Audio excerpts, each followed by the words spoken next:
Hello everyone, and in today's podcast I'm going to be talking about identity theft. In short terms, I'm actually going to talk about what it exactly is, the statistics behind it, and how you can actually not be a victim from it. Alright, let's get into it. Okay, so as everyone knows by now, we already know that the world that we live in is becoming a smaller place because of the fact of how big social media is actually getting.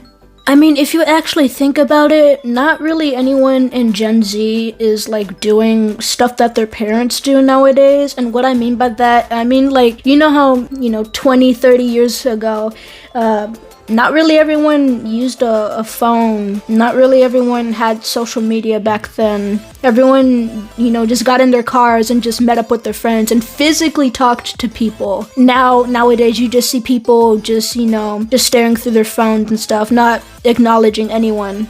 Not only that, but like you see people putting just random stuff online that are just like really easy to grab nowadays, such as, I don't know, your credit card information, your phone number, email address, all things like that. Those are pretty easy to just snag nowadays. And in my opinion, I honestly don't think people like sit there and like physically think about it. Okay, so I'm gonna be going into statistics, just 2023 alone, and I think you might want to, just sit down and grab a snack because this is actually frightening, I guess. So the Federal Trade Commission has received a 5.7 million fraud and identity theft reports in 2023 alone, with 1.4 million of those being identity theft cases. Now, that's not even the worst part. You might be thinking, 5.7, okay, that might be, all over the US.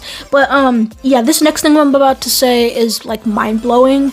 Georgia has reported the most cases with an average loss of $500 and a total loss of $10.2 billion.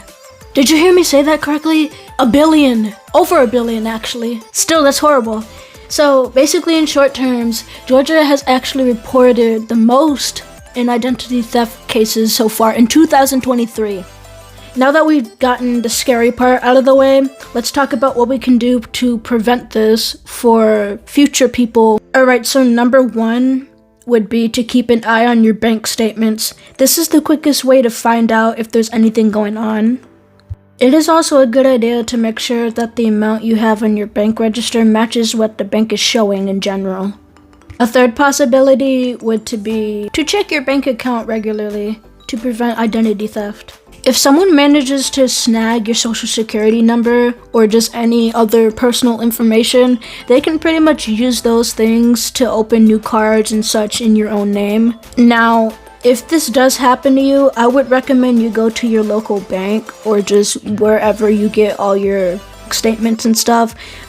They do allow you to give you like your credit report 2 times a year for free, so that's fun. If you happen to receive calls from bill collectors, you should contact the credit reporting agencies like TransUnion, for example, and tell them that the activity that's going on is fraudulent. You should also try to contact the store where the bill came from and close the account and dispute the charge. If your information was exposed on a data breach, you have the right to ask the company to pay for you to have your credit monitored. And for anyone who is under the age of 18 and you only have some sort of social media account like Instagram or YouTube, for example, I'd recommend that you try and use a password that has 8 characters or up. If you have 8 characters or up, it's more harder for hackers to get into your account. Alright, so we just talked a little bit today about identity theft, what it is, some statistics around it, and what you can do to prevent yourself from being a victim from it. I really hope this actually helped. I did try to keep this short and simple for y'all, but yeah, hope y'all enjoyed.